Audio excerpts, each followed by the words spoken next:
capable de faire fleurir encore l'amour dans nos cœurs, qui a flétri pendant longtemps. Il est Dieu. Il est au-dessus de tout, le Dieu de notre pays. Voici qu'il se lève au sommet de la nation pour apporter un élan nouveau et amener ce peuple dans son héritage, afin que notre joie s'exprime au quotidien, redorer encore le blason terni de l'identité de notre nation. Car il est Dieu. Voici un peuple longtemps assis dans les ténèbres, voit se lever le soleil levant, le soleil de la justice. Pour le bonheur de tous, pour la joie de tous. Et nous célébrons le Dieu de notre pays. Mettons nos cœurs ensemble afin de voir l'avènement de cette gloire dans ce pays. Alléluia. Ô Seigneur Jésus, soleil levant, viens régner au milieu de nous. Nous voulons être un peuple qui t'adore. Merci beaucoup de nous donner cette opportunité de nous exprimer aujourd'hui, une fois de plus, pour le compte de l'organisation pour laquelle nous œuvrons en ce moment, au nom duquel nous intervenons dans le cadre précis de cette intervention, c'est-à-dire ce que nous appelons le mouvement du 4 janvier 1959. Le mouvement du 4 janvier 1959 est une plateforme d'action multiforme qui s'inscrit dans la dynamique de la réhabilitation, et s'il le faut le dire encore ainsi, de la récupération des actions menées en son temps par les pères de l'indépendance de notre mère patrie, la République démocratique du Congo. Malheureusement, très peu sont ceux qui ont souvenance encore aujourd'hui de l'histoire de notre pays. Quand nous en entendons d'aucuns dire que les Congolais aujourd'hui seront incapables de pouvoir lever le défi de la domination néo-esclavagiste imposée au peuple congolais par les extrémistes génocidaires Tutsi rwandais et Nyankore ougandaises. Disons, ces génocidaires venus du Rwanda, venus de l'Ouganda. Quand d'aucuns disent que les Congolais seront incapables de lever ces défis, au moment où aujourd'hui nous assistons à une prise en otage de notre peuple, tant au niveau de la capitale, siège des institutions nationales dirigeantes, Kinshasa, où siège aujourd'hui un gouvernement du type du gouvernement de Vichy. Il vous souviendra dans l'histoire qu'à l'époque où Adolf Hitler et les nazis ont agressé et occupé et confisqué l'appareil de l'État français, notamment, parce qu'ils l'ont fait à travers l'Europe, mais enfin parlons ici de la France, ils ont installé en France un gouvernement qu'on a appelé le gouvernement de Vichy. Et l'histoire universelle nous raconte que ce gouvernement de Vichy, installé, ce gouvernement nazi et hitlérien, le gouvernement de Vichy installé en France, était dirigé par le maréchal Pétain, qui, à l'occasion, était français.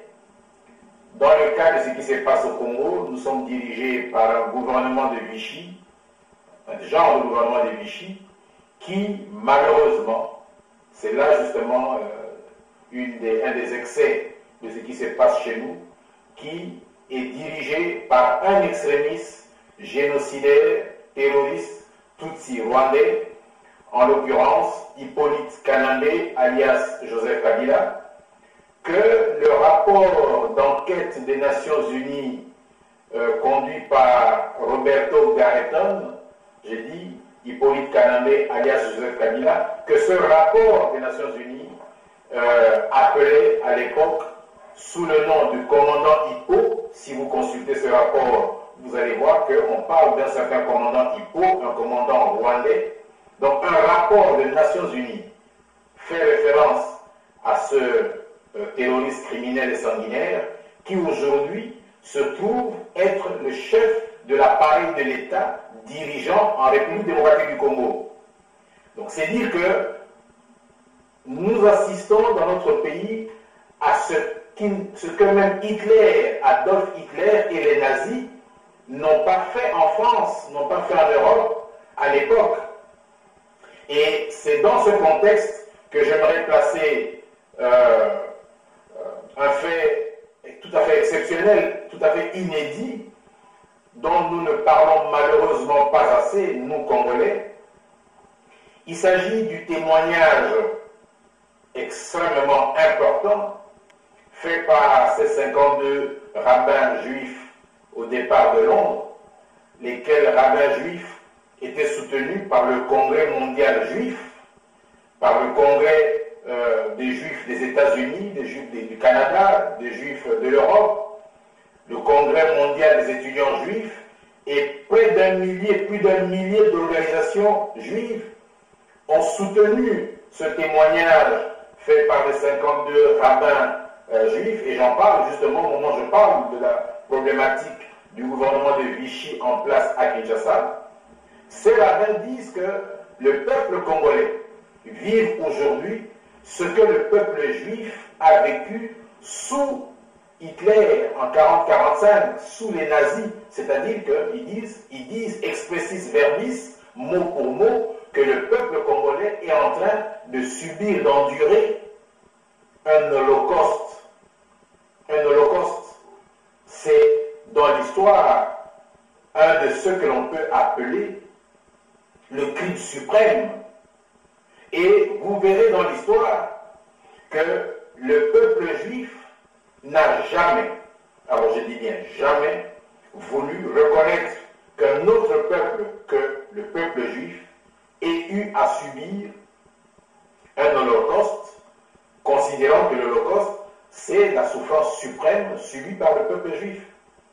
Mais dans le cas du Congo, pour la première fois, même le Congrès mondial juif, soutient la pétition rédigée et consacrée par ces 52 rabbins juifs positionnés à Londres. C'est dire que nous, Congolais, avons aujourd'hui le bon droit. Nous, Congolais, pouvons aujourd'hui légitimement proclamer la légitimité internationale, si tant est que l'engagement de la Grande-Bretagne, des États-Unis, des forces alliées, le Canada et les autres, leur engagement visait, entre autres choses, à mettre fin justement à l'holocauste du peuple juif. Donc nous disons que nous, Congolais, c'est de bon droit que nous pouvons nous placer en position d'engager toutes les actions possibles et imaginables susceptibles de nous amener à mettre fin à cet holocauste. Vous voyez qu'en intervenant, j'ai préféré minimiser l'élément de l'actualité reposant sur ce que l'on dit être une agression de ce que l'on appelle le mouvement du 23 mars, le M23. Je minimise ce fait parce que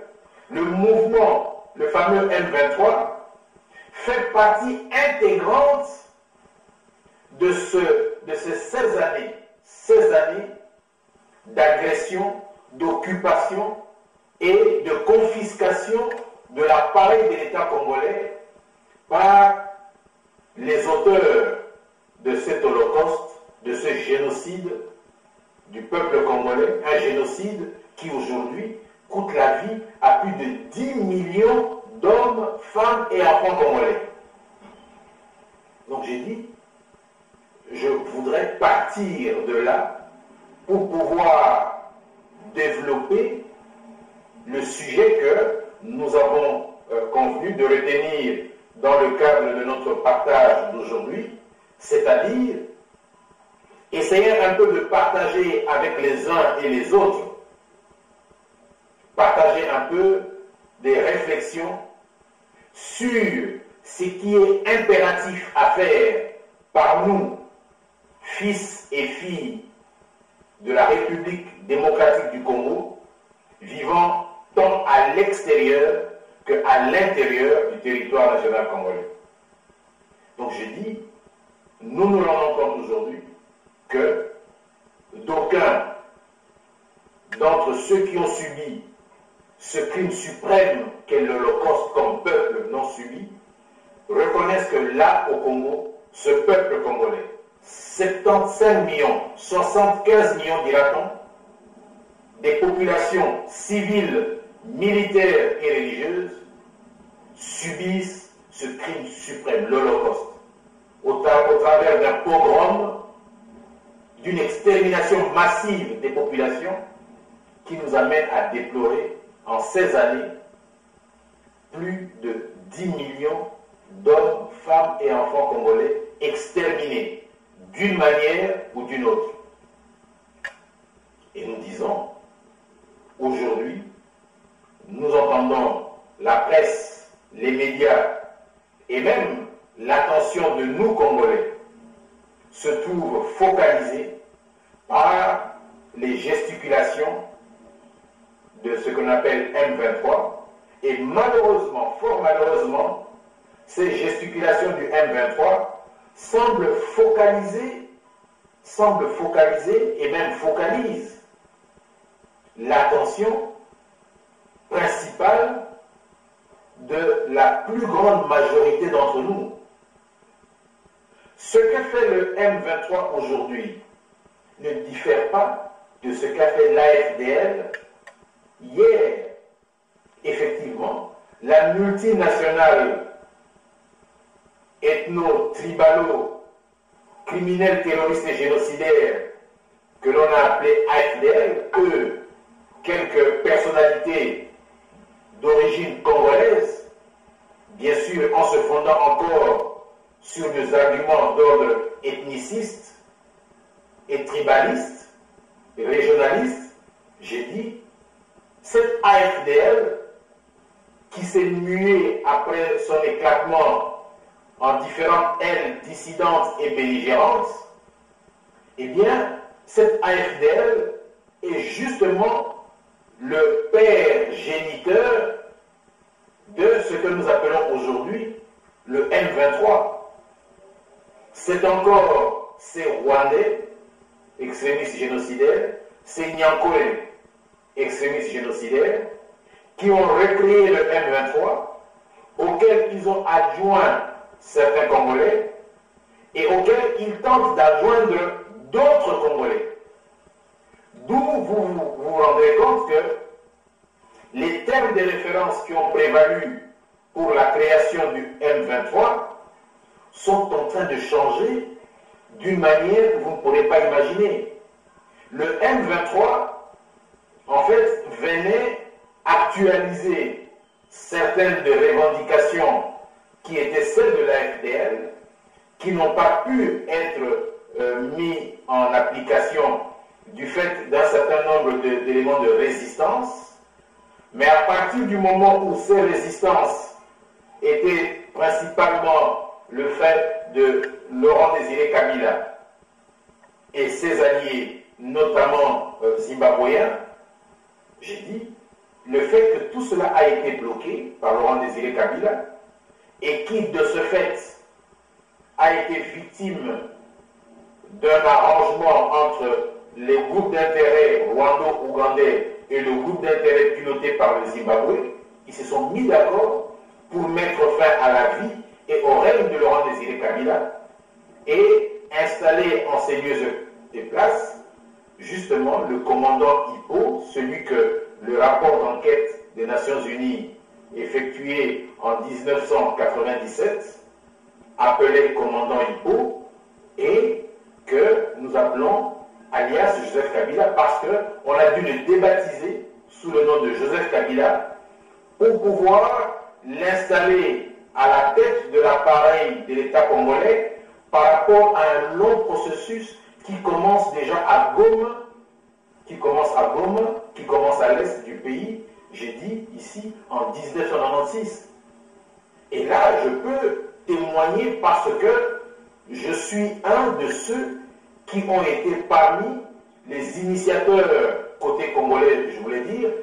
les initiateurs du processus qui a été récupéré et qui a subi une mutation pour devenir AFDL. Et là, je peux vous dire qu'il s'agit en fait de la confiscation de la direction de la lutte de la résistance armée congolaise qui, en son temps, avait, au niveau strictement militaire, avait comme chef militaire celui que nous avons appelé le général André Kissa Ngannou. Donc, la multinationale AFDL, avec le groupe rwandais, ougandais et Laurent Désiré Kabila, se sont mis d'accord pour mettre fin à la vie du général André Kissa Ngannou. Et à cette époque-là, je me trouve à Goma,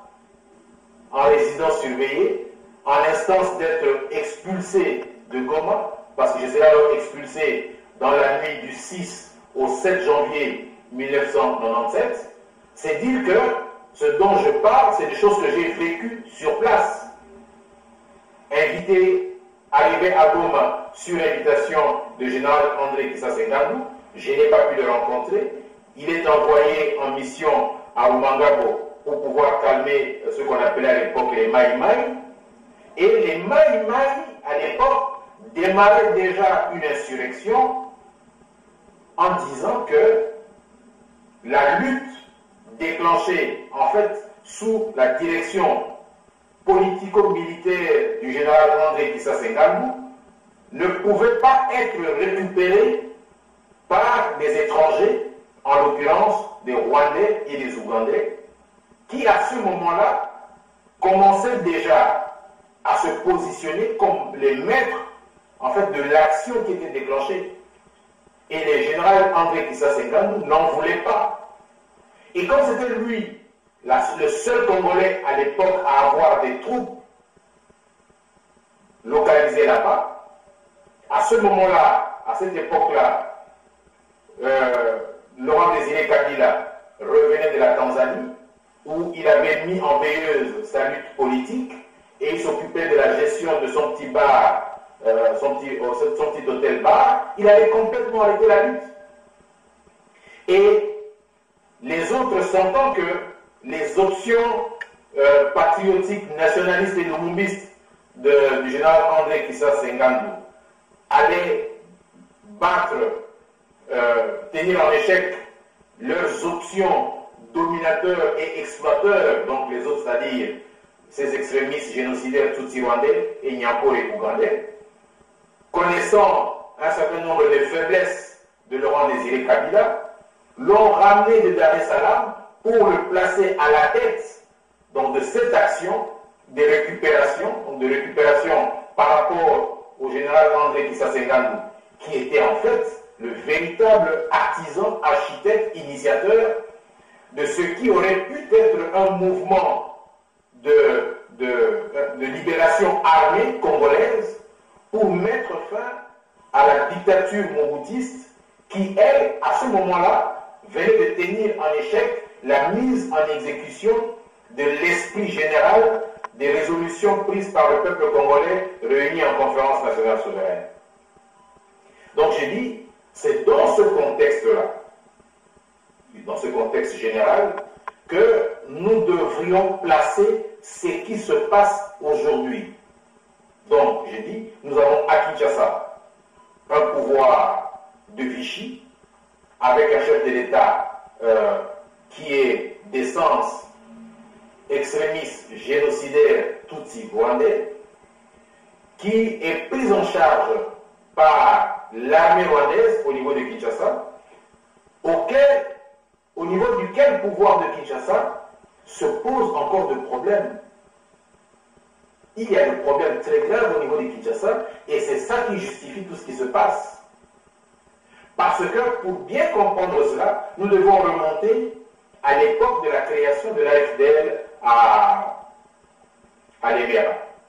À l'Émera, nous avons l'Ouganda, le Rwanda, et nous avons le groupe congolais représenté par Laurent Désiré Kabila et les membres de sa coterie ethno-tribale qui, à ce moment-là, sont récupérés par l'AFDL. Certes, nous avons le général André Kisase, qui a plus d'1 millier d'hommes en armes, issus de tous les horizons, de toutes les provinces de la République démocratique du Congo. Mais André Kisase est l'homme à abattre et on a vite fait de l'abattre, laissant alors à la tête de l'AFDL les deux têtes rwando-ougandaises, Tutsi et Nyankore, qui alors sont les vrais maîtres du jeu, et on se sert de Laurent Désiré Kabila comme un pantin à l'origine. Et au moment où il se trouve positionné au Katanga, entouré par le groupe qui est autour de lui, Laurent Désiré Kabila a de plus en plus de velléités autonomistes par rapport aux autres. Mais le point important, c'est quoi? C'est que pendant que cette lutte évolue, le Rwanda et l'Ouganda sont incapables d'avoir le contrôle, la prise de terrain. Ils ne savent pas, ils n'ont pas la logistique pour pouvoir appuyer les troupes qui sont sur le terrain. Et c'est à ce moment-là que l'Angola et le Zimbabwe vont entrer en scène. L'Angola entre en scène par le canal du président Robert Mugabe avec sa famille, étant entendu que nous avons à ce moment-là au Zimbabwe un pouvoir népotiste, un pouvoir qui est essentiellement cristallisé autour de la famille du président zimbabwéen Robert Mugabe, dont le neveu est le chef d'état-major général des forces armées zimbabwéennes. En plus de ce que c'est un homme d'affaires florissant, chef de l'armée, mais homme d'affaires, eh bien, le neveu de Robert Mugabe, qui est à la tête de l'armée zimbabwéenne, est celui qui obtient le marché des approvisionnements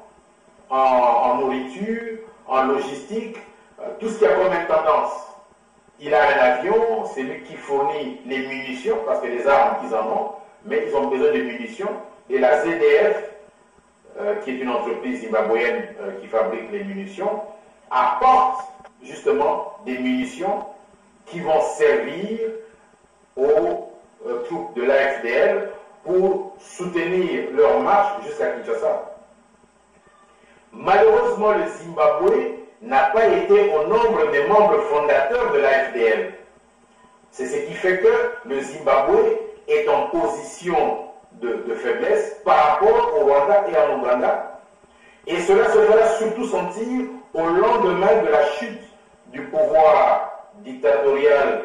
de M. Mobutu et de l'installation du parti-État de la multinationale AFDL, à la tête duquel parti-État se trouve parachuté Laurent Désiré Kabila. Et très vite, les contradictions entre Laurent Désiré Kabila d'une part et le Rwandais, les contradictions entre Laurent Désiré Kabila et les Ougandais, et aussi les contradictions entre les Ougandais et les Rwandais éclatent, et c'est la tension. Et au même moment, Robert Mugabe et sa famille, le pouvoir de l'État népotiste zimbabwéen, voudraient eux aussi être payés pour tout ce qu'ils ont fait comme marché en faveur de la multinationale AFDL. Mais comme eux ne sont pas positionnés au niveau de la parine de l'État congolais installé à Kinshasa, ils ont beaucoup de problèmes à se faire payer à la source, alors que les Rwandais, les Ougandais, qui sont positionnés en force au niveau de la parine de l'État, procèdent à des transferts de fonds, procèdent à des opérations financières du Congo vers le Rwanda, du Congo vers l'Ouganda, pour se faire payer des apports qu'ils ont eus dans l'action qui a abouti au renversement de la de la dictature mobutiste. Et c'est alors que le problème se pose au niveau du Zimbabwe, qui, tirant profit des animosités qui sont nées entre Laurent Désiré Kabila et sa coterie ethno-tribale qui l'encadre au niveau de son pouvoir cotériste et ethniciste, entre lui et les autres, Zimbabwe va convaincre Laurent Désiré Kabila de faire éclater, de pouvoir chasser les autres, lui faisant comprendre qu'il est le chef de l'État. S'il chasse les autres et qu'il invite officiellement le Zimbabwe à venir en renfort, le Zimbabwe sera là. Et c'est comme ça que Laurent Désiré Kabila décidera d'exclure, le Rwanda et l'Ouganda, de les chasser, et qu'ils partiront, et que les troupes zimbabwéennes viendront au Congo. Mais les troupes zimbabwéennes viennent au Congo en même temps que se fait la récupération de ce qu'on a appelé le FDLR, des troupes de FDLR, des troupes de ex-FAR, des forces armées rwandaises, auxquelles s'adjoignent même des Iteramoué. Donc tous ces gens qui ont gravité autour du pouvoir à Biarimana, tous ces hommes en armes qui avaient fui à travers la République démocratique du Congo, qui avaient fui au Congo-Brazzaville, qui avaient fui en Centrafrique et ailleurs, eh bien tous reviennent vers Kinshasa et à l'unisson avec les troupes zimbabwéennes et certains d'entre ceux qui provenaient de l'ancienne armée mobutiste constituent alors une force armée qui va combattre l'aile dissidente et belligérante ougandaise issue de la scission, de l'éclatement de la multinationale ethno-tribalo-terroriste AFDL, parce que là nous avons d'une part les Nyankore ougandais, qui sont dirigés par le frère du président Museveni, le général Salim Saleh, qui au niveau du terrain au Congo opère par l'intermédiaire du général Kazini, lequel général Kazini est le chef des opérations militaires, était le chef des opérations militaires du MLC. Donc, au MLC, notre frère Jean-Pierre Bemba est certes la figure politique qui apparaît, qui fait des déclarations, comme Laurent Désiré Kabila l'était pour la multinationale AFDL. Mais au niveau de la multinationale MLC, nous avons la branche politique dirigée par Jean-Pierre Bemba, et nous avons la branche militaire dirigée par le général Kazini, qui fait partie justement de la coterie ethno-tribaliste de Nyankore, du président Museveni. Et nous avons le RCD avec ses différentes ramifications, avec ses différentes branches, qui, elle, en fait, est issue du Rwanda, qui est prise en charge principalement au niveau militaire par les milices extrémistes ethno-tribalo-terroristes et génocidaires tutsi rwandais. Donc c'est un peu cela qui se passe jusque quand on arrive aux accords de Lusaka et que l'on se retrouve plus tard à Sun City où le Gentleman Agreement, l'arrangement qui se fait entre le Rwanda, l'Ouganda et le Zimbabwe, arrive à confirmer ce sur quoi ils s'étaient déjà mis d'accord avant, c'est-à-dire au moment où ils ont décidé de mettre fin à la vie, au règne de Laurent Désiré Kabila et d'installer justement le fils de l'épouse de l'une de concubines, pas épouse, de l'une des concubines de Laurent Désiré Kabila de l'époque de son exil en Tanzanie, donc la mère biologique de l'extrémiste génocidaire Hippolyte Kalambé alias Joseph Kabila.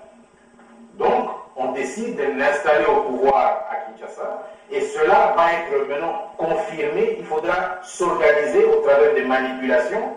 pour légitimer, accorder une légitimité politique congolaise à ce pouvoir de Vichy, installés à Kinshasa, et cela sera le rôle que vont essayer de prendre en charge le pouvoir post-apartheid sud-africain, le pouvoir noir post-apartheid sud-africain, qui, en fait, on se rend encore compte aujourd'hui, auront été pires que le pouvoir de l'apartheid noir, parce que l'apport du pouvoir noir post-apartheid de l'Afrique du Sud, en termes de droits de l'homme sur le continent africain, en termes d'évolution de la démocratie, c'est-à-dire le pouvoir du peuple par le peuple pour le peuple, eh bien j'ai dit, ce bilan est tout à fait négatif. Nos frères noirs au pouvoir en Afrique du Sud sont au nombre, sont plutôt ceux qui auront parrainé le plus grand massacre, les plus grands crimes contre l'humanité, le plus grand génocide jamais perpétré sur le continent africain après les années 60, après les années de la, de la déclaration des indépendances, ou même après la fin de la Deuxième Guerre mondiale. Parce que vous vous rendez compte que le pouvoir d'État sud-africain est celui qui joue un rôle principal dans ce qui se fait aujourd'hui au Congo, et pas seulement aujourd'hui, depuis déjà l'agression, l'occupation du territoire national congolais par ces extrémistes génocidaires, Tutsi rwandais et Nyankore ougandaises, par ces gens qui, aujourd'hui, sont installés chez nous. Et vous allez voir, certains parmi les plus grandes figures politiques de l'ANC sont ceux qui sont maintenant versés dans la mafia affairiste au Congo, où ils opèrent côte à côte avec ce qu'on appelle des unités Hezbollah, des unités de tous ces réseaux, terroristes, qu'on appelle terroristes, qui sont investis au Congo dans le trafic de l'uranium congolais, qui sert aujourd'hui à la fabrication de l'arme atomique de ci et de là. Et nous disons, nous trouvons aujourd'hui une alliance où nous avons le pouvoir noir sud-africain, nous avons l'Ouganda, nous avons le Rwanda, qui se trouvent justement en train d'encourager le flux financier extrêmement important, évalué en dizaines de milliards de dollars, qui vient être mis en œuvre dans le cadre du blanchiment de ces narcodollars, d'un blanchiment à grande échelle, au niveau de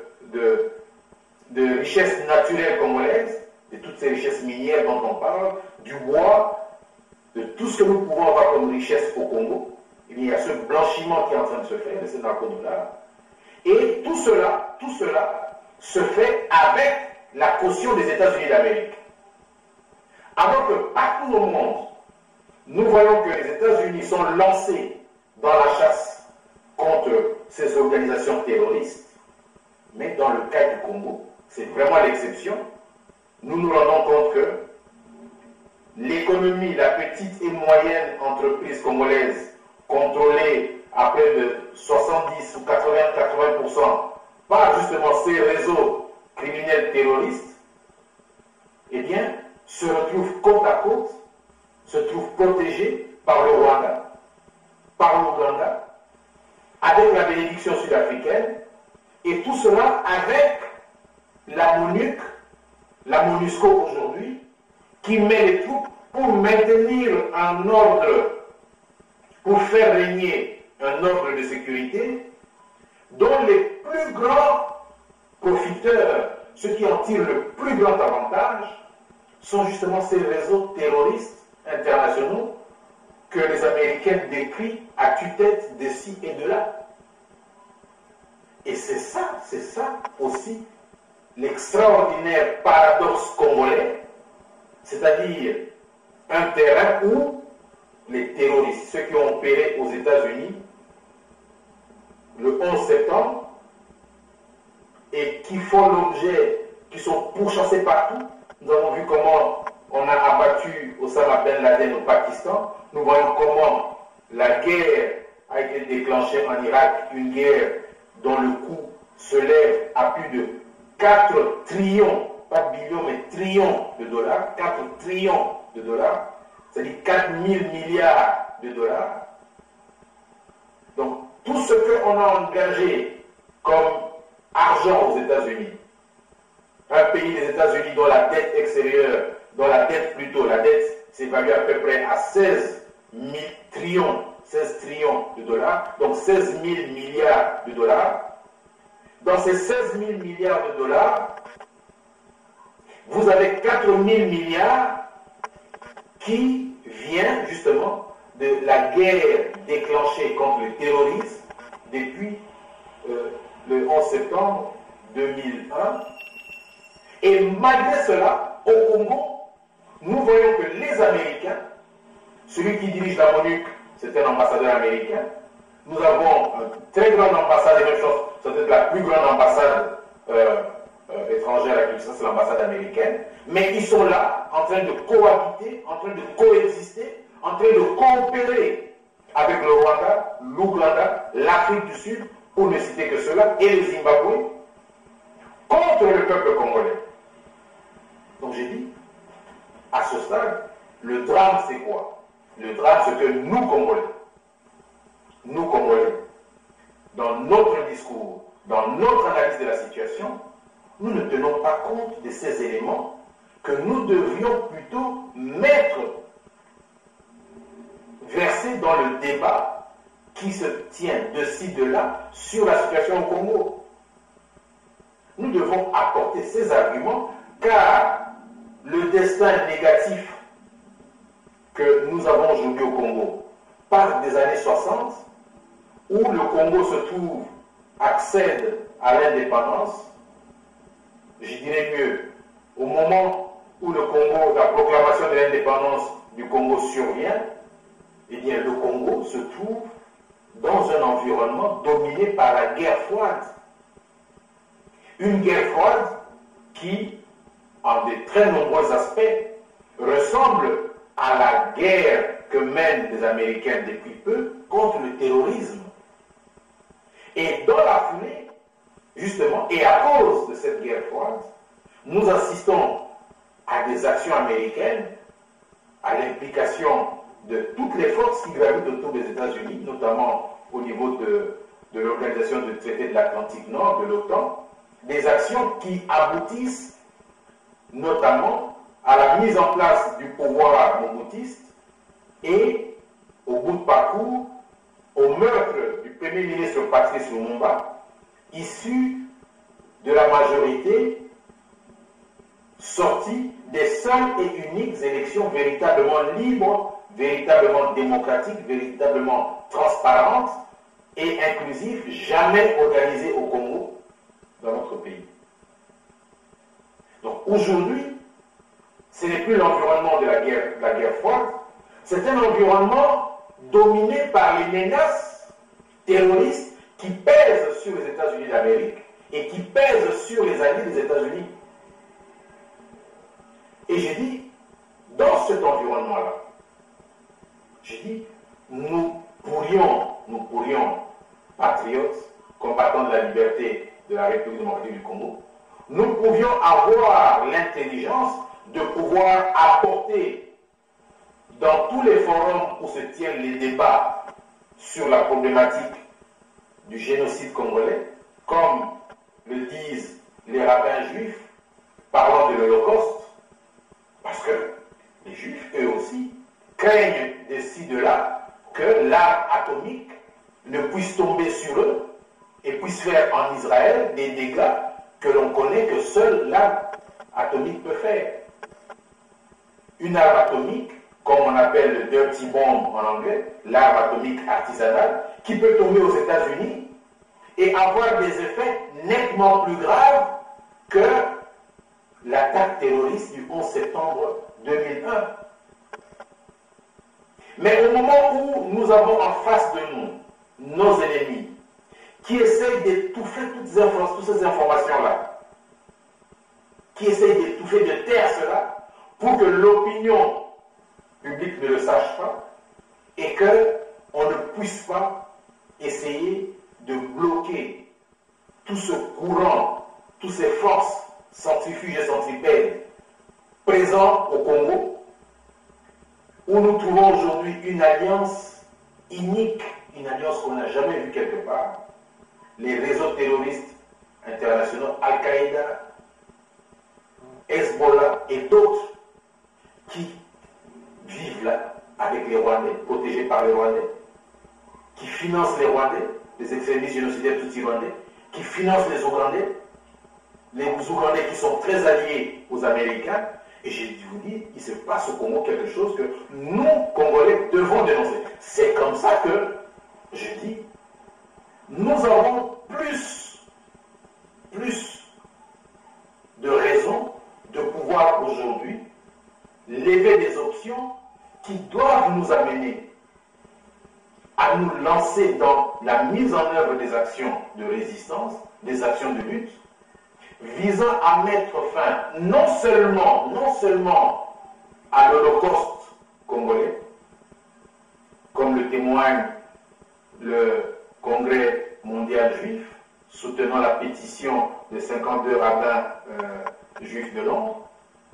mais aussi nous inscrire dans la logique de la lutte consacrée par la communauté internationale, toute mouvance confondue, que ce soit en Chine, que ce soit en Union soviétique, que ce soit aux États-Unis, partout, le focus, on est focalisé sur l'extrême nécessité, l'urgente nécessité d'écraser le terrorisme criminel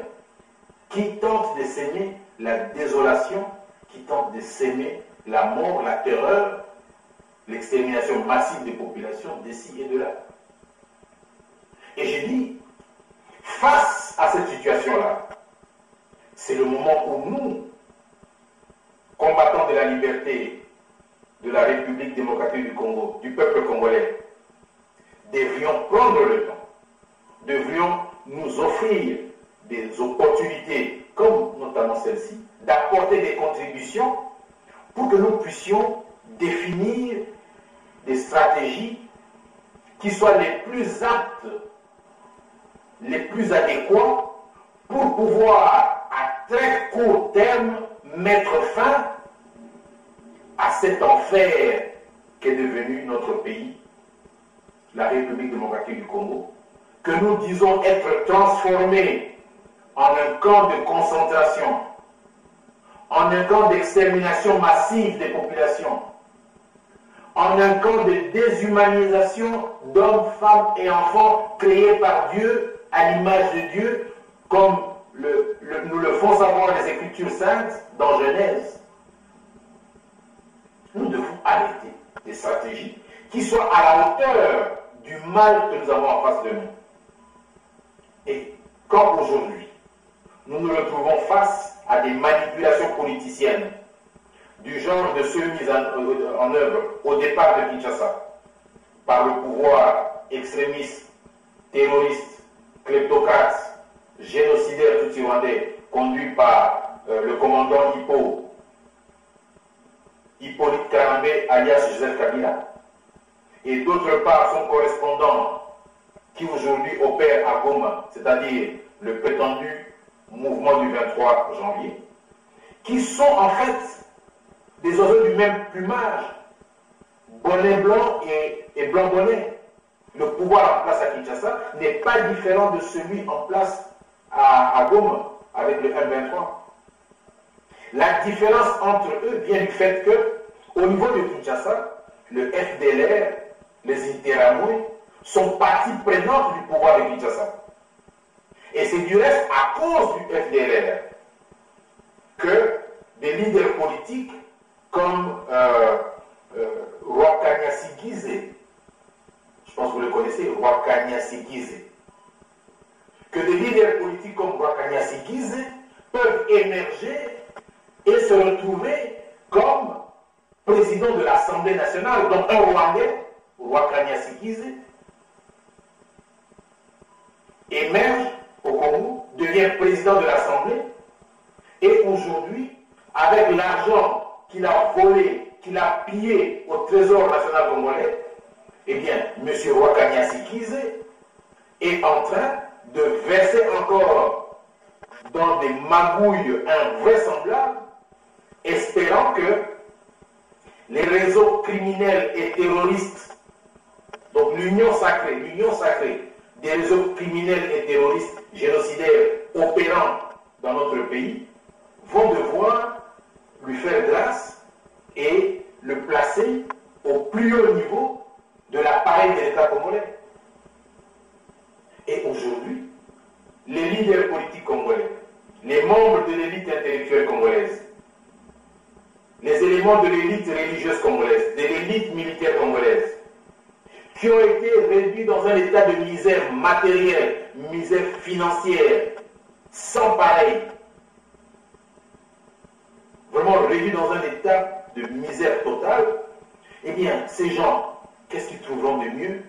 que de ramasser des petites liasses de dollars que leur donne ce monsieur Rwakania Sikize, parce que son vrai nom, c'est Rwakania Sikize, alias Vital Kamerhe. Rwakania Sikize, Vital Kamerhe, qui aujourd'hui est un élément extrêmement dangereux dans l'échiquier politique congolais. Un trouble fait comme on n'en trouve pas deux. J'ai dit, au moment où nous parlons aujourd'hui, la personne la plus dangereuse sur l'échiquier politique congolais, qui subit l'influence de ces implications multinationales, dominées spécialement par des incursions rwandaises, des incursions ougandaises, et dans une certaine mesure zimbabwéennes et angolaises, j'ai dit, M. Rwakania Sikize. À l'époque, nous avions connu Rwamakuba. Mais Rwamakuba ne voulait jamais qu'on entende parler de ce nom Rwamakuba. Il se faisait appeler Deogracias Bugera. Deogracias Bugera. Mais l'autre nom, son nom de départ, Rwamakuba, ne sortait pas. C'est comme le cas de Vital Kamerhe. Vous n'entendrez pas Kamerhe aujourd'hui parler de Rwakania Sikize. Donc nous disons, au moment où nous avons affaire à toutes ces tendances, tout ce courant qui est en train de venir, pour essayer de bloquer les avancées réalisées aujourd'hui au niveau de 52 années de la résistance d'un peuple contre la domination néo-esclavagiste qui dure depuis 52 ans. Parce que Lumumba n'est pas mort il y a 3 ans, Lumumba n'est pas mort il y a 10 ans, il n'est pas mort il y a 15 ans. Quand nous remontons à la mort de Patrice Emery Lumumba, nous voyons d'où part le destin que nous vivons aujourd'hui, ce destin post-colonial, je vais dire, de la vie post-coloniale du Congo. Et ceci nous amène, j'ai dit, aujourd'hui, c'est une première émission que nous faisons. Nous voulons situer un peu le cadre général de la lutte dans laquelle nous allons être engagés. J'ai dit, il est important, il est fondamental que, par rapport à tous les éléments en présence, que nous essayions, dans les réflexions, de savoir quelles options lever. Ça ne sera pas le fait des caresses. Il vous souviendra que en 1993, j'ai quitté le pays et je me suis rendu en Angola, faire jonction avec les gendarmes katangais. C'était après la mise en échec, le début de la mise en échec des acquis de la Conférence nationale souveraine. Me rendant compte qu'il était plus possible d'opérer à l'intérieur du pays, que les forces néo-esclavagistes congolais, les typo-typo et autres au service des intérêts étrangers, qui avaient bloqué en fait l'émergence de la souveraineté nationale, de la légitimité du peuple congolais comme seule et unique source du pouvoir au Congo, eh bien, nous nous trouvons à la conférence nationale où avait été proclamée la réhabilitation de cette légitimité populaire, la réhabilitation de cette souveraineté nationale, m'étant rendu compte il y avait un assaut pour pouvoir mettre en échec cela, j'ai quitté le pays pour l'Angola. Et comme vous allez voir, vous voyez sur les documents publiés, édités par la télévision angolaise, j'ai rejoint le général Jean-Delphin Mouland et ce qu'on a appelé donc les tigres, les gendarmes katangais, pour voir comment nous pouvions déclencher des actions armées visant à bloquer, visant à mettre en échec ceux qui étaient à la base des obstructions qui empêchaient justement le processus de réhabilitation de la souveraineté nationale et de la légitimité du peuple congolais comme seule et unique source du pouvoir dirigeant dans notre pays. Et à l'époque, les différents intervenants en place, les différents interlocuteurs en place en Angola, nous ont amenés à imaginer, à faire savoir que la meilleure façon de faire pour mettre en échec ce pouvoir-là était de provoquer une insurrection populaire dans la ville de Kinshasa. Et il apparaissait à ce moment-là que sans une insurrection populaire dans la ville de Kinshasa, il serait difficile d'espérer imprimer une mutation, un changement radical dans le système de gouvernement kleptocrate, terroriste, criminel qui prévalait à ce moment-là dans notre pays, qui prévaut encore aujourd'hui. Certes, avec des excès qu'on n'avait pas connus à l'époque, mais ce processus de pourrissement, d'extrême pourrissement, est sans cesse en route. Donc je dis, avec les gendarmes katangais, comme vous voyez dans les images, nous avons pensé que, et par rapport à nos interlocuteurs, les anciens de la SWAPO, qui étaient encore en Angola, à Luanda, ils avaient leur camp, les anciens de l'ANC qui étaient encore là, qui attendaient de partir, et nos différents contacts dans l'appareil de l'État angolais. Je ne peux pas citer de noms parce que certains parmi eux se trouvent au plus haut niveau de l'appareil de l'État angolais, mais j'ai dit, il est sorti de là qu'il fallait notamment paralyser l'approvisionnement de la ville de Kinshasa en carburant. Et c'est l'actuel ambassadeur de l'extrémisme génocidaire tutsi-rwandais, son actuel ambassadeur à Londres, et celui-là, justement, qui à l'époque était journaliste en Afrique du Sud et qui m'a accordé l'interview, au cours de laquelle interview, j'ai fait savoir que nous, avec les gendarmes katangais, pour pouvoir réhabiliter la souveraineté nationale, la légitimité du peuple congolais comme seule et unique source du pouvoir, tel que proclamé par les États généraux que fut la conférence nationale souveraine, nous allions créer les conditions pour une insurrection populaire. Et c'est ce que nous voyons aujourd'hui en Syrie. Toutes les télévisions du monde, américaines, européennes, partout, on est en train d'encourager les Syriens pour pouvoir bloquer le pouvoir Assad qui, considère-t-on,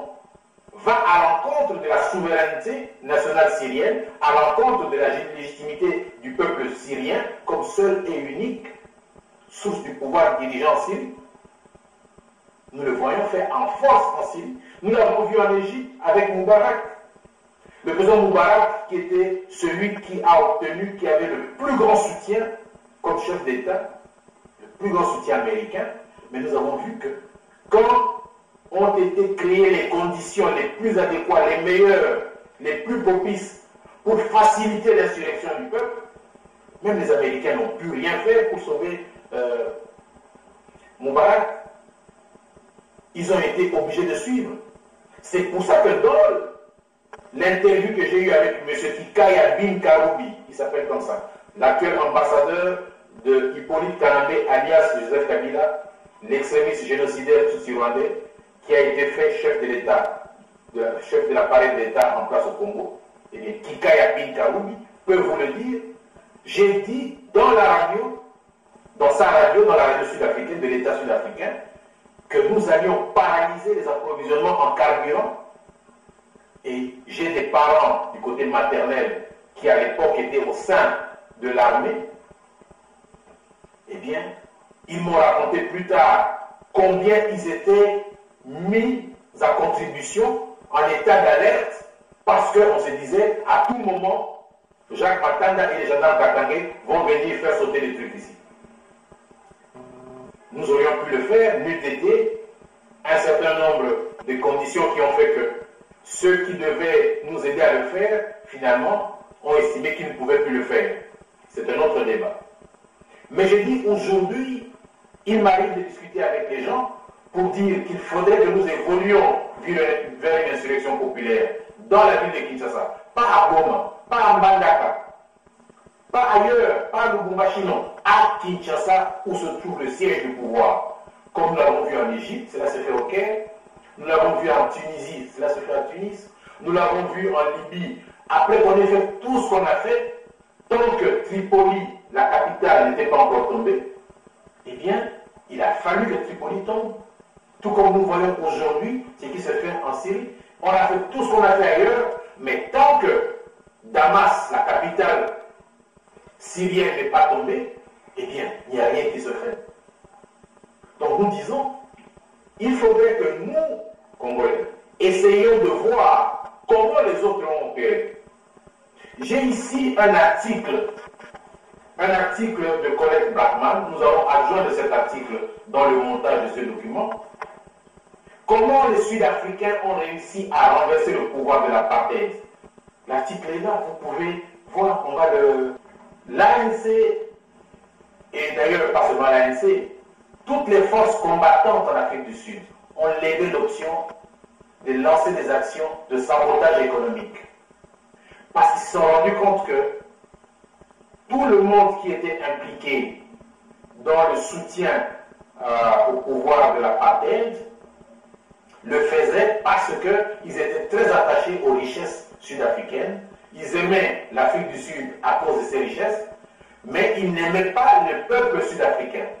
Ils se sont dit, si c'est comme ça, nous allons devoir couper tout ce qui a comme approvisionnement en richesse et rien ne va se faire. L'approvisionnement en carburant était une des cibles. L'approvisionnement en électricité était une des cibles. De sorte qu'il y a eu début de paralysie du fonctionnement de l'appareil de production économique sud-africain, et ceux qui de ci et de là jouaient le rôle principal dans le soutien du pouvoir de l'apartheid n'ont pas eu mieux à faire que de consentir à ce que Nelson Mandela, qui était en prison, qui ici aux États-Unis était considéré comme un terroriste, sur la liste des terroristes, a dû être sorti de prison pour devenir chef de l'État en Afrique du Sud. Et aujourd'hui, nous sommes en train de vivre la fin de l'apartheid et le règne d'un pouvoir de démocratie qui malheureusement a des velléités de récupération par certains. Mais en tout état de cause, ce que je vais dire, c'est quoi? C'est qu'il faudrait, à un moment donné, que nous, patriotes congolais, puissions lever des options au niveau stratégique. Qu'est-ce qu'il nous faut nous faire? Qu'est-ce qu'il nous faut faire pour réellement aller vers un changement? Et en ce qui nous concerne, au niveau du mouvement du 4 janvier, nous pensons qu'il faut en revenir à des stratégies du genre de celles mises en œuvre par l'ANC en Afrique du Sud pour mettre fin à l'apartheid, c'est-à-dire, nous avons dit, bloquer l'approvisionnement de la ville de Kinshasa en carburant, eh bien les gens se sentiront obligés, de sortir pour répondre au mot d'ordre de l'insurrection qui va contribuer à mettre fin au règne de ce pouvoir. Ce pouvoir qui, d'après le témoignage fait par le Congrès mondial juif, fait dans le cadre de la pétition faite par les 52 rabbins, ce pouvoir qui fait vivre aux Congolais ce que le peuple juif a vécu sous l'occupation hitlérienne, c'est-à-dire l'Holocauste. Ce pouvoir qui aujourd'hui fait que les réseaux terroristes criminels juifs, plutôt les réseaux terroristes criminels internationaux qui ont opéré aux États-Unis, notamment le 11 septembre 2001, que ces réseaux que nous puissions les maîtriser au Congo. Donc nous avons à plus d'un titre des motivations pour de légitimité nationale congolaise, pour des légitimités internationales, pour pouvoir asseoir l'action que nous disons devoir être mise en exergue pour évoluer vers cela. Mais d'aucuns pourraient penser qu'en évoluant vers des actions comme celle-là, on irait vers un vide juridique qui créerait problème. J'ai dit non. Nous parlons de ce que, en son temps, s'est tenu dans notre pays ce forum national que nous avons appelé la Conférence nationale souveraine, qui était conduit par l'actuel cardinal Laurent Mosengo Passigna. Et cette Conférence nationale souveraine, dont la durée était de plus de 17 mois, a mis en place toutes les structures possibles et imaginables pour concourir à la renaissance d'un État, pour concourir à l'accompagnement d'un processus de réconciliation nationale intercongolaise, si tant est que, avec les événements survenus en 1960-61, avec le meurtre de Patrice Emery Lumumba et tout ce qui s'est suivi plus tard, nous avons vu comment ces diverses rébellions véritablement congolo-congolaises, je ne parle pas de la multinationale AFDL et ces rébellions artificielles, non. Je parle des rébellions qui ont prévalu dans notre pays dans les années 64 et tout ce qu'il y a eu comme carnage au départ de là, et même déjà avant, au lendemain de la récupération, de la remise en question de l'indépendance nationale congolaise par la Belgique, avec la première agression et occupation du territoire national congolais qui remonte du 3 juillet 1960 par les commandos belges, qui après ça ont évolué vers les sécessions du Katanga, ces sécessions du Bakwanga, et tout ce qu'il y a eu comme perturbation à l'intérieur du pays. Mais il y a eu un carnage, on s'est entretué, il y a eu des animosités, il y a eu des inimitiés de rancune, des haines entre nous, population congolaise, hommes, femmes et enfants congolais. Et c'est dans cette perspective que la Conférence nationale souveraine, dans sa relecture de l'histoire de notre pays, avait pensé qu'il fallait évoluer vers la réconciliation nationale congolaise comme gage d'une paix véritable et durable pour l'avenir, qui constitue là le préalable de laquelle paix véritable et durable constitue vraiment le préalable à l'instauration d'un état de droit et de démocratie, et ses corollaires, notamment le développement économique, le bien-être social de chacun et le plein épanouissement pour tous dans notre pays. Et j'ai dit, pour arriver à cela, il nous faut savoir avoir tout au moins un programme d'action bien établi. Et je pense que ce programme d'action a été établi par la Conférence nationale souveraine. La Conférence nationale souveraine n'est pas le fait d'un individu, non. C'est un cadre de vie, un système de gouvernement, un système de gestion des affaires de l'État, des affaires de la nation, qui a été conçu par le peuple congolais en conférence, librement. Certes, il y avait des influences, comme il y en aura toujours, mais ces influences ont été maîtrisées et on a abouti à cet ouvrage. Et j'ai dit, le jour où nous parvenons à provoquer une insurrection populaire dans notre pays, cela doit aboutir à des assises autour du cardinal Laurent Mosengo Passigna, qui viendrait alors, qui d'ailleurs avait été consacré par l'Assemblée générale, la plénière de la Conférence nationale, pour assurer le suivi de cet ouvrage-là. Et j'ai dit, c'est autour de lui que nous pourrons alors, que des délégués pourraient s'asseoir, pour pouvoir repenser concrètement l'agenda de la mise en œuvre de ce qui est à faire, étant entendu que dans cet agenda, une des questions fondamentales voulues par la Conférence nationale, c'était la tenue des États généraux. D'aucuns parlent de la réhabilitation de l'armée nationale. Il faut reconstruire l'armée. La reconstruction de l'armée nationale congolaise ne peut pas être le fait d'un diktat ou d'une ordonnance. Il faut que les populations militaires congolaises, toutes tendances confondues, se retrouvent, certes, sous la direction d'une vision politique qui accompagnera, mais à ce moment-là, les populations militaires congolaises débattront dans cette perspection, dans cette direction,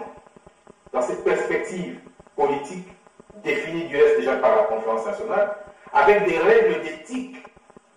C'est la première fois, on l'a pas vu à San City, des règles d'éthique devant régenter la vie des corps de l'État, la vie de la nation, que nos populations militaires et leurs élites militaires, avec des gouvernances politiques, puissent alors concevoir comment la réhabilitation de l'armée nationale se fera. Et quand nous parlons des états généraux des forces armées congolaises, toutes tendances confondues, on n'exclut personne, sauf ceux qui ne veulent pas y aller, ils n'y vont pas, mais ces états généraux que l'on peut commencer à organiser au départ des provinces, où les travaux préparatoires se font, où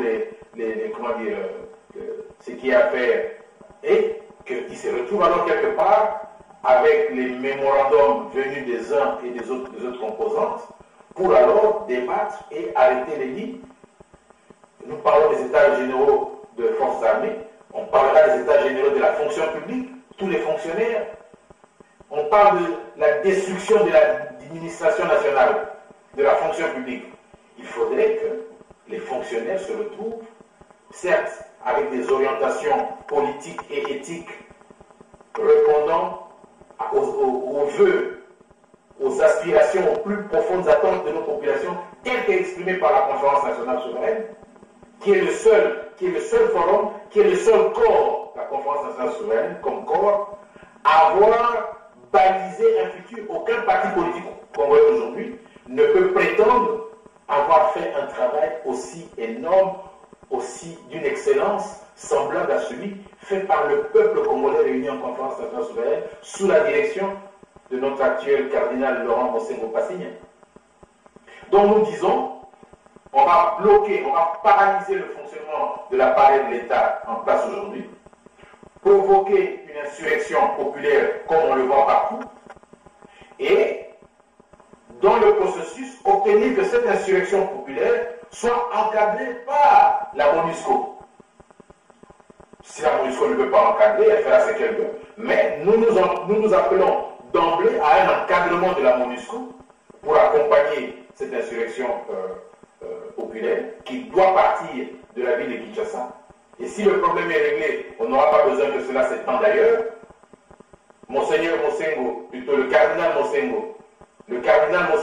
soutenu par l'ensemble des églises congolaises, qui aujourd'hui constituent encore la seule institution, les églises congolaises, constituent le seul corps capable aujourd'hui, en fait, de mobiliser, de mettre ensemble les gens. J'ai dit, soutenu comme il le fut lors de la tenue des travaux de la Conférence nationale, autour du cardinal Mosengo, essayer de mettre en place alors cet agenda qui nous permettra, au travers d'une transition, d'évoluer alors vers la tenue des élections véritablement libres, démocratiques et transparentes. Parce que nous estimons, comme le président Tshisekedi a décidé, quant à lui, de lever une option éminemment politique en annulant les élections qui ont été faites au niveau du législatif, au niveau de l'Assemblée législative congolaise, eh bien nous pensons que l'esprit, l'idée qui a prévalu au niveau du président Tshisekedi pour annuler ces élections-là, vaut aussi pour le poste de président, parce que là aussi il y a eu magouille. Et donc on annule carrément toutes les élections, et nous pensons que l'élu, lui, le président Tshisekedi, qui est un élu de la Conférence nationale souveraine, à ce niveau-là, au niveau de son leadership, des réponses seront trouvées au niveau justement de ces assises qui viendront après cette insurrection populaire qui est à faire conformément à l'esprit de résolution prise par le peuple congolais réuni en conférence nationale souveraine pour pouvoir baliser le futur. C'est pour ça que j'ai dit, en ce qui me concerne, j'émets de très sérieuses réserves par rapport à la logique que l'on dit impérium, on dit vérité des urnes. Nous avons connu la vérité des urnes à la conférence nationale souveraine. Ça donnait quoi? Ça donnait quoi? Donc aujourd'hui, il ne s'agit pas de mener des actions dispersées, il s'agit de nous retrouver, de centrer nos démarches et d'avoir des objectifs clairs et nets pour sauver la nation. Pour sauver la nation comme un ensemble, comme un patrimoine commun à nous tous. Donc voilà un peu ce que nous avions voulu partager aujourd'hui. Nous prendrons désormais l'habitude de revenir assez souvent pour aborder ces questions. Mais je voulais dire ici quelque chose. Nous sommes confrontés à d'énormes difficultés dues principalement à une opération d'escroquerie dont j'ai été victime de la part d'un groupe positionné au Canada, au sein duquel groupe se trouve un pasteur congolais et son épouse qui ont pris de la marchandise, qui nous permet de fonctionner un peu et qui aujourd'hui ne nous ont pas retourné ce qu'ils devaient nous retourner, et ça nous crée des problèmes très très importants au niveau de la gestion quotidienne des actions que nous menons. Et nous nous apprêtons à adresser une lettre ouverte aux pasteurs congolais du Canada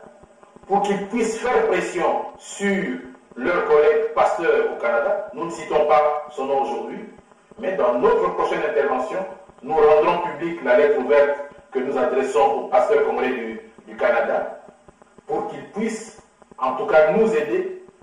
à prendre contact avec leurs collègues pasteurs qui se trouvent à Montréal,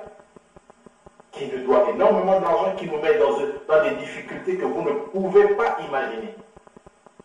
Que ce pasteur et son frère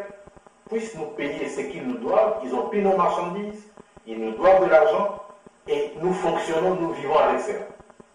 Et sans cela, nous ne pouvons rien faire. Donc nous disons que nous allons bientôt, à la prochaine émission qui va venir dans une dizaine de jours, nous allons rendre public cette lettre ouverte. Et aujourd'hui, nous aimerons mettre en garde ce pasteur et son frère et sa femme. Nous ne savons pas si c'est des collabos, ils travaillent pour le pouvoir en place à Kinshasa, et que c'est cela qui les a amenés à nous tendre le piège qu'ils nous ont tendu. Mais croyez-moi, ils paieront et ils paieront. J'ai dit, je vous remercie. Awa tozali tozobima na kombo na Yesu na nzembo ya mosungi na bato oyo tatoli ete atakomi na suka ya bomoi na yo ezali suka te oyo asimbi yo aza makasi kombo na ye.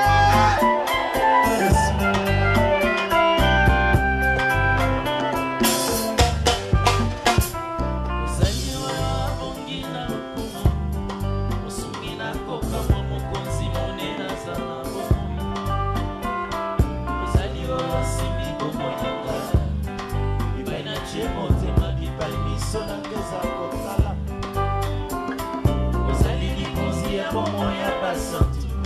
ekimelona